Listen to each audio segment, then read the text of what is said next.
Fixation. Okay, diversity का मतलब होता है अनदर मोड। जैसा कि लास्ट लेक्चर में हमने स्टडी किया था कि कार्बन फिक्सेशन का फर्स्ट मोड होता है C3 साइकिल, लेकिन कुछ प्लांट ऐसे होते हैं जो C3 साइकिल के थ्रू अपना ग्लूकोज नहीं बना पाते हैं। उन प्लांट्स को C3 साइकिल से पहले एक एडिशनल पाथवे परफॉर्म करनी पड़ती है जिसे C4 पाथवे कहा जाएगा।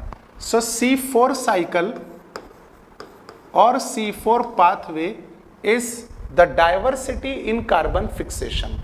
तो मैं आपको पहले इसका बेसिक एक्सप्लेन कर दूं कि क्यों कुछ प्लांट ऐसे होते हैं कि जो डायरेक्टली C3 से कार्बन फिक्स नहीं कर पाते।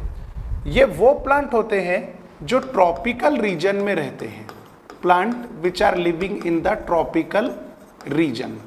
अब स्टूडेंट्स, ट्रॉपिकल रीजन में क्या होता है कि ट्रॉपिकल रीजन में एक तो कार्बन डाइऑक्साइड बहुत कम होती है, there is low concentration of carbon dioxide. Second factor, in tropical region there is a very high intensity of light, and third important factor is there is relatively low availability of water। Tropical region में जो plant रहते हैं, जो plant grow होते हैं, उन plant को carbon dioxide कम मिलती है, वाटर कम मिलता है और लाइट इंटेंसिटी बहुत ज़्यादा होती है, यानी बहुत ज़्यादा तेज धूप होती है। तो उन प्लांट्स के लीफ में जो रूबिस्को एंजाइम है, ये एंजाइम बहुत इंपॉर्टेंट है, रूबिस्को। तो पहले मैं आपको रूबिस्को का पूरा डिटेल एक्सप्लेन कर दूं।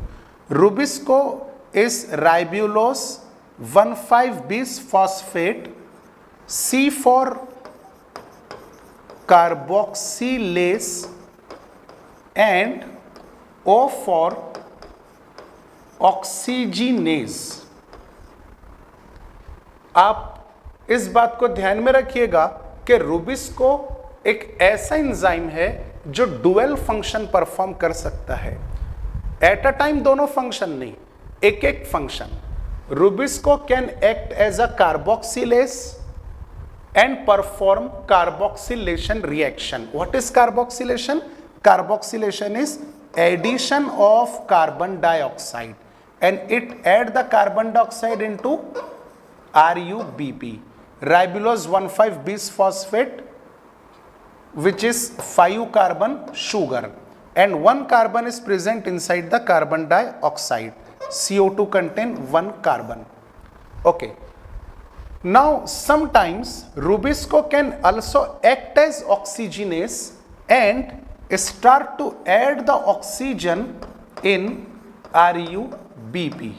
Again RUBP is one of the 5 carbon compound. तो होता ये है कि if, ये सब if और but की बात हम कर रहे हैं भी, फिर मैं स्पेसिफिक कंडीशन बताऊंगा कि रूबिस्को कब कार्बोक्सिलेशन परफॉर्म करेगा और कब ऑक्सीजनेशन परफॉर्म करेगा। अगर रूबिस्को कार्बोक्सिलेस एक्ट हो रहा है तो कार्बन डाइऑक्साइड को ऐड करेगा RUBP में। देखिए RUBP consisting on 5 carbon and carbon dioxide consisting on only 1 carbon, so there is a formation of 6 carbon product consisting on 6 carbon, और फिर ये प्रोडक्ट स्प्लिट होगा 2 fragment of 3 carbon each. 6 carbon की chain बनेगी, फिर बीच में से स्प्लिट हो जाएगी, 3 कार्बन के 2 फ्रैगमेंट फॉर्म हो जाएंगे। Okay, because 6 carbon chain was unstable. C3 cycle में आप इसको देख सकते हैं। Next thing, if rubisco act as an oxygenase, अगर रूबिस्को ऑक्सीजिनेज का फंक्शन परफॉर्म करता है, so this rubisco add oxygen into RUBP। अभी ऑक्सीजन के पास तो एक भी कार्बन नहीं है, RUBP के पास 5 कार्बन है, तो ऑक्सीजन क्या करता है, RUBP के 5 कार्बन का जो चेन है उसको स्प्लिट करता है। स्प्लिट इस तरह से करता है कि एक पीस 3 कार्बन में कन्वर्ट हो जाएगा और दूसरा पीस आपको ऑब्टेन होगा 2 कार्बन का। Okay, this is the dual nature of rubisco. Now अब हम आते हैं कि रूबिस्को कार्बोक्सिलेशन कब परफॉर्म करता है और ऑक्सीजनेशन कब परफॉर्म करता है। Rubisco perform carboxylation at high amount of carbon dioxide. So whenever high amount of carbon dioxide is available in the atmosphere, मान लीजिए ये एक प्लांट है, इस प्लांट के आसपास कार्बन डाइऑक्साइड का कॉन्सेंट्रेशन बहुत ज्यादा है, उसका वैल्यू भी फिक्स है, carbon dioxide must be 50 ppm और मोर देन 50 ppm। तो अगर प्लांट के आसपास में कार्बन डाइऑक्साइड कॉन्सेंट्रेशन 50 ppm हो या मोर देन 50 ppm हो, तब रूबिस्को कार्बोक्सिलेशन परफॉर्म करेगा। पॉइंट नंबर 1 और factor number 1। Factor number 2, rubisco need low, ये आई है, I means intensity of light. Rubisco need low intensity of light to act as a carboxylase. ये दो factors अगर environment में present हैं, यानी high carbon dioxide and low intensity of light, then rubisco act as a carboxylase। Otherwise अगर plant के आसपास का कार्बन डाइऑक्साइड 50 ppm से कम हो गया, 49 ppm, 40 ppm, 20 ppm, 10 ppm, 2 ppm, तो ये लेस कार्बन डाइऑक्साइड की वजह से रूबिस्को ऑक्सीजनेशन परफॉर्म करेगा। तो rubisco act as oxygenase when carbon dioxide become very low, that is less than 50 parts per million. Second thing, if the intensity of light is high, that is high intensity of light, then Rubisco act as a oxygenase. Okay, this Rubisco is also called as thermolyable enzyme. तो यहाँ पे लिख देता हूँ, rubisco is also called as thermolyable enzyme because it depends on the temperature. So this is the dual nature, and you know that Rubisco is most abundant protein found in the biosphere. Complete जो biosphere है हमारा, उस पर सबसे ज्यादा quantity में पाया जाने वाला प्रोटीन रूबिस्को प्रोटीन होता है। ये सब पॉइंट आप लोग नोट कर लीजिए, इसका स्नैपशॉट भी ले लीजिए आप, फिर हम लोग नेक्स्ट स्लाइड स्टडी करते हैं। Okay, so this is all about the information regarding the rubisco enzyme. Now we are studying about the C4 plant. मैं फिर से एक मरतबा और आपको बता दूं कि C4 प्लांट्स ट्रॉपिकल रीजन में रहते हैं। ट्रॉपिकल रीजन में क्या क्या होता है बच्चों? Low amount of carbon dioxide, okay, low amount of water, and third thing is very high intensity of light. So all this conditions does not favour the rubisco. ये सभी कंडीशन कार्बोक्सिलेशन के लिए फेवरेबल नहीं है। So no carboxylation is performed by rubisco, okay, so that rubisco get immersed at the lower level. देखिए, leaf का anatomy जब आप स्टडी करते हैं तो लीफ में सबसे आउटर मोस्ट जो लेयर होती है that is called as what? Epidermis. So let us consider this is epidermis, and epidermal cell did not contain the chloroplast. However stomata guard cell contain the chloroplast. Just below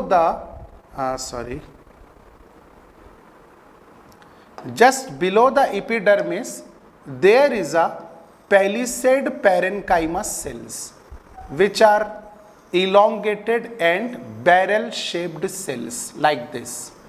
leaf anatomy में भी आप study कर सकते हैं।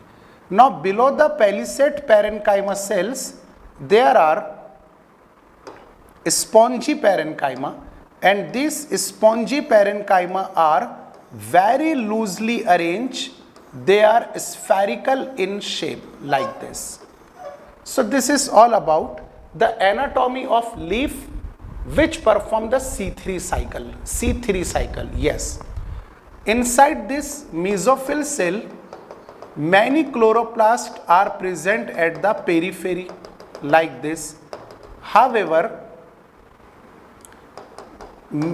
spongy parenchyma cell also contain the chloroplast for the process of photosynthesis. Okay, and in this chloroplast, Rubisco enzyme is present, which act as a carboxylase. अभी आप मान के चलिए कि लाइट एनर्जी, लाइट इंटेंसिटी बहुत ज़्यादा है, वाटर अवेलेबिलिटी कम है और ऊपर से कार्बन डाइऑक्साइड भी लेस अमाउंट में है, मतलब ये तीनों फैक्टर एटमॉस्फेयर में प्रेजेंट है। इन तीनों फैक्टर्स को रूबिस्को एंजाइम बर्दाश्त नहीं कर सकता और इन तीनों कंडीशंस के रहते हुए रूबिस्को एंजाइम कार्बोक्सिलेशन परफॉर्म नहीं कर सकता है। इसीलिए रूबिस्को एंजाइम को क्लोरोप्लास्ट से निकलकर नीचे शिफ्ट हो जाना पड़ेगा। अगर रूबिस्को एंजाइम नीचे शिफ्ट हो गया तो उसको डायरेक्ट इंटेंसिटी ऑफ लाइट नहीं मिलेगी, तो उसको फील नहीं होगा कि इंटेंसिटी बहुत ज्यादा है। लो कार्बन डाइऑक्साइड डायरेक्टली नजर नहीं आएगी क्योंकि एंजाइम किधर चला गया, नीचे डीपनेस में चला गया, तो अब उसको इंटेंसिटी ऑफ लाइट कम महसूस होगी और कार्बन डाइऑक्साइड ज्यादा मिलेगी क्योंकि ऊपर से फिल्टर होकर के किस तरह कार्बन डाइऑक्साइड नीचे आएगी ये हम मैकेनिज्म में स्टडी करने वाले हैं। ओके, तो फिर क्या हुआ कि ट्रॉपिकल रीजन में जो प्लांट्स रहते हैं उन प्लांट्स ने अपने आप को लीफ के एनाटॉमी को मॉडिफाई किया and that anatomy is called as kranz anatomy. Kranz anatomy consisting on 4 layers of the cell. Outside in हम आते हैं तो outermost is epidermis. Epidermis के नीचे होता है mesophyll cells which are not differentiated into spongy and palisade parenchyma. फिर mesophyll के नीचे होता है बंडल शीट सेल और बंडल शीट सेल के सेंटर में होते हैं vascular bundle that is xylem and phloem. यहां पर जो वर्ड मैं लिखा हूं स्टूडेंट क्रांस, तो क्रांस का मतलब होता है रीत। सिंपल लैंग्वेज में आप इसको रिंग शेप स्ट्रक्चर भी कह सकते हैं। Means the structure looks like ring like this and these cells which are arranged in ring are surrounds the vascular bundle xylem and phloem, and these cells which are arranged in a ring are known as bundle sheet cells. Okay, now I am going to draw the detailed diagram of this Kranz anatomy. So let us consider this is epidermis. Epidermis is made up of compactly arranged parenchymatous cell, and in Kranz anatomy epidermis is surrounded by is a mucilaginous sheet or it is also called as cuticle which avoid the loss of water। क्योंकि हमने क्या देखा कि tropical region में water कम है, plant बहुत मेहनत से वाटर एब्जॉर्ब करेगा, वाटर स्टेम के थ्रू लीफ में जाएगा और धूप इतनी ज्यादा है, इंटेंसिटी ऑफ लाइट इतनी ज्यादा है कि वो वाटर को एटमॉस्फेयर में इवेपोरेट करने के लिए तैयार है। तो प्लांट ये चाहेगा कि मैंने इतनी मेहनत से जो वाटर एब्जॉर्ब किया, कम amount of water already soil में प्रेजेंट है, तो इसको लॉस ना किया जाए, यानी लॉस होने से अवॉइड किया जाए। तो लीफ ने अपने एपिडर्मिस के सरफेस के ऊपर क्यूटिकल प्रिपेयर कर लिया and this cuticle is hydrophobic layer. It avoid the transpiration. Okay, so this outermost layer is called as epidermis. Now just below the epidermis, hexagonal or polygonal shaped cells are present. These polygonal shaped cells are known as mesophyll cells, and these mesophyll cells are homogeneous. Homogeneous का मतलब होता है एक जैसे, सभी cell एक जैसे है, ना कोई छोटा है ना कोई बड़ा है। So all these cells are collectively known as mesophyll cells. ये C4 प्लांट के लीफ का एनाटॉमी है बच्चों, और यह C3 प्लांट के लीफ का एनाटॉमी। यहां पर ये दोनों भी सेल्स मिलाकर मेसोफिल सेल्स हैं। आप देख सकते हैं कि C3 प्लांट के लीफ में इलोंगेटेड मेसोफिल भी हैं और स्फेरिकल मेसोफिल भी है। दोनों का शेप डिफरेंट है। ऊपर वाले सेल को आपने नाम दिया था पेलिसेड पैरेन्काइमा और नीचे वाले सेल्स को नाम दिया था spongy parenchyma.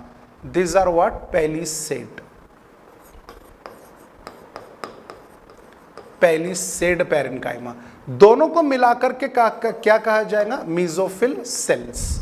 But in the leaf of C4 plant, all the mesophil cells are identical to each other. They are homogeneous. They are not differentiated in Palisade parenchyma as well as mesophil parenchyma. Now, below this mesophil cell, some larger and compactly arranged ring of the cells are present, and these ring of the cells are known as bundle sheet cells. Okay, so these are the bundle sheet, and inside the bundle sheet cell vascular bundles are present. So these are, suppose, the vascular bundle. Vascular bundle means xylem and phloem. So vascular bundle. Okay. In this diagram, you can easily observe that vascular bundle are surrounded by larger radial compactly arranged parenchyma cells. Larger radial, and these cells are compactly arranged parenchyma cell. These cells are called as bundle sheet cell because they surround the vascular bundle.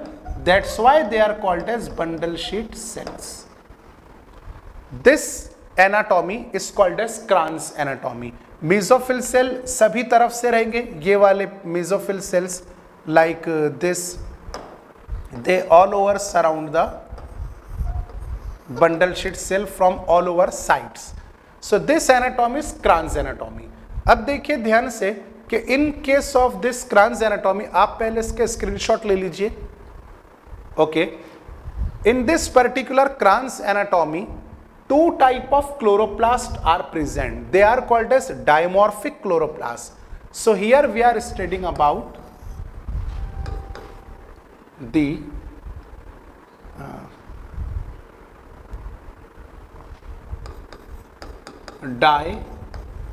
dimorphic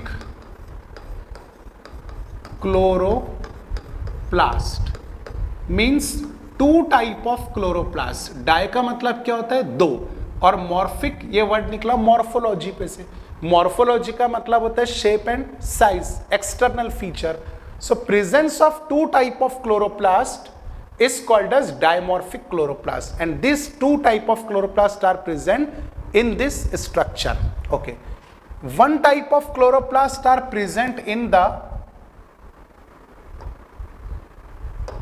mesophyll cells. One type of chloroplast are present in the mesophyll cell, and another type of chloroplast are present in the bundle sheet cell. So both cell contain the chloroplast. In every bundle sheet cell and in every mesophyll cell, chloroplast are present. The chloroplast which is present in mesophyll cell, these chloroplasts are smaller in size and they are many in number. Okay, the chloroplasts which are present in bundle sheet cell, these chloroplasts are comparatively larger in size and number of chloroplasts are very less there, that is few chloroplasts are present. So these two type of chloroplasts are located in the Kranz anatomy. Second important thing is that the chloroplast which are present in the bundle sheet cell, these larger chloroplast does not contain the grana. no grana is present, no grana. Therefore these chloroplasts are called as agranal chloroplast, agranal chloroplast. Grana is the site of light reaction, and when grana is not present, then bundle sheet cell are not responsible to perform the light reaction. Bundle sheath cells में, ये जो bundle sheath cells हैं, इसमें light reaction नहीं होगी. क्यों नहीं होगी? क्योंकि लाइट रिएक्शन के लिए जो ग्रेना होने चाहिए थे वो ग्रेना बंडल शीट सेल में नहीं है. बंडल शीट सेल के अंदर जो क्लोरोप्लास्ट है वो विदाउट ग्रेना है, मतलब agranal chloroplast. However the chloroplasts which are present in mesophyll cell, these chloroplasts contain the grana, means grana is present, so these chloroplasts are called as granule chloroplast. Stroma is also present in the chloroplast of mesophyll cell, and here is also stroma is present. तो दोनों chloroplast में stroma तो present रहेगा, mesophyll में भी stroma है, bundle sheet में भी स्ट्रोमा है. लेकिन डिफरेंस क्या है बच्चों, ये याद रखना आपको कि मेसोफिल सेल क्लोरोप्लास्ट में ग्रेना प्रेजेंट है और बंडल शीट क्लोरोप्लास्ट में ग्रेना अब्सेंट है. So chloroplast of bundle sheath cell is called as agranal chloroplast. So these are the two different type of chloroplast in the single leaf. Therefore this are called as dimorphic chloroplast. Next important thing मैं आपको बताते चलूं कि mesophyll cell में जो chloroplast होता है, stroma होता है, इस स्ट्रोमा में एक स्पेशल एंजाइम प्रेजेंट है जिसका नाम है पेपकेस.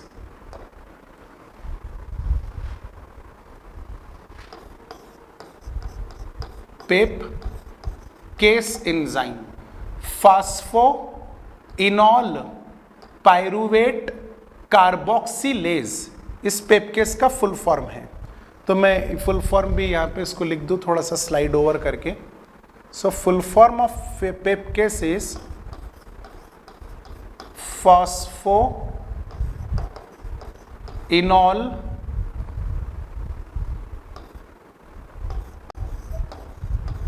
Pyruvate carboxylase. This is the full form of pepcase. Most important enzyme in the C4 pathway. It is located in the mesophyll cell. Okay. Now next thing, as granas are not present in the bundle sheet cell but stroma is present, the stroma of bundle sheet cell contain Rubisco enzyme.